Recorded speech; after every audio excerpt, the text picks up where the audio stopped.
Hi guys, welcome back to my YouTube channel. If you're new here, welcome. My name is Melissa and I'm always here Mondays, Wednesdays, Friday, and Sunday. I talk about true crime. I also talk about missing children. And on Sundays, I'm going to start talking about unsolved John and Jane Doe cases, so watch out for that. And I also do different just topics, but that's once in a while. So if you're interested in any of that, please go ahead and subscribe, hit that bell, and hit this video if you like it. So today we do have a new kid's missing a case to talk about. In this case, it really breaks my heart. I think every kid's case breaks my heart, but the person I think did it is just not talking, and that just really sucks. So let's go ahead and get started. So the following is a story of the disappearance of Myron Traylor, who disappeared from Phoenix, Arizona in 1988. And it breaks me too because that was the year that I was born, 1998. So it's just like really sad. As reported by the Arizona Republic, Arizona Center, and the Charity Project. It was a muggy summer evening, July 27th of 1988, and Debbie Taylor washing machine had just broken in her Phoenix, Arizona home. She grabbed her 13-year-old son, Myron, and headed for a walk to her parents' house in Pecan Road. Myron was a great kid who did not curse, use drugs, or get into any trouble.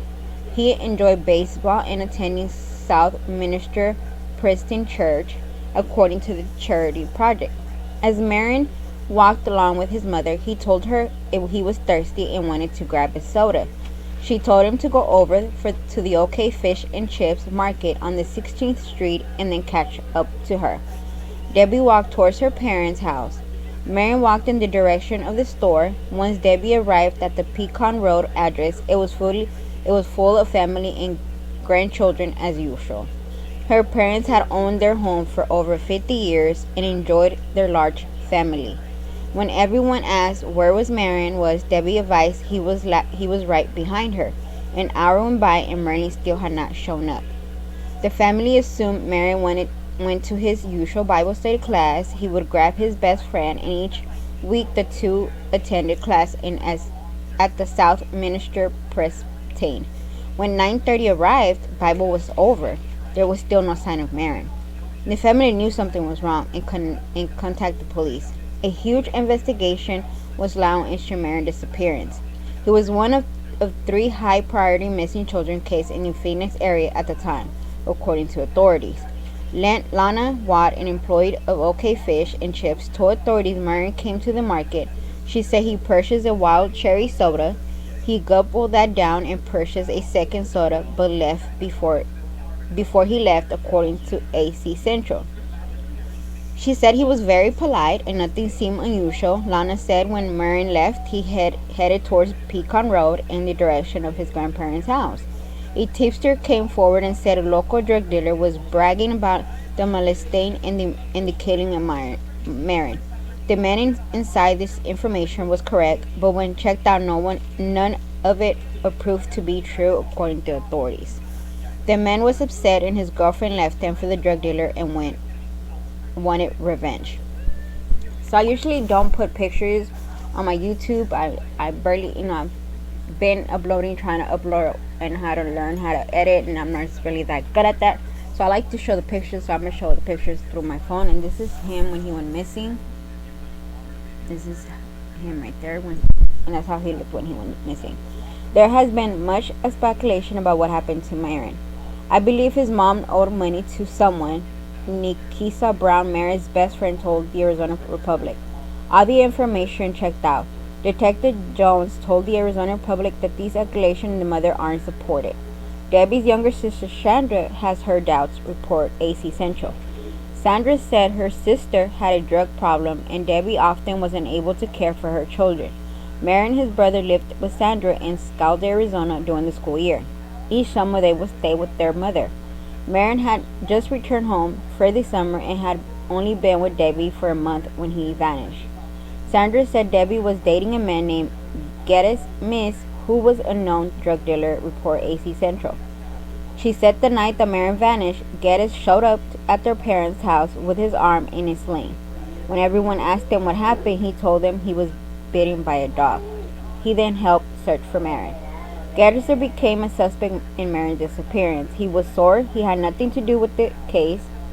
Sandra said that one day after Myron's vanished, Getter showed up at her parents' home. The family chased him out of the house. Debbie decided to leave with him. Within a month, Geddes was sent to prison for robbery and sentenced to 7 years. After that, Debbie quit her job, faded out of the scene, and rarely spoke to her family.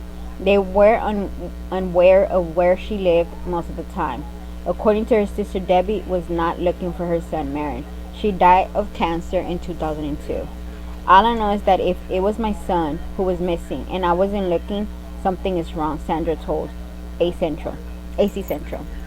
She knew something, Sandra said about her sister. Getter was eventually sentenced to life for murdering his girlfriend in 2009 and the attempted murder of her mother.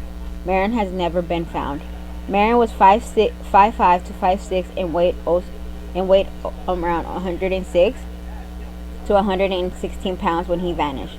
Please contact the Phoenix Police Department at 602-495-5394 or the Federal Bureau of Investigation at 202-324-3000 with any information.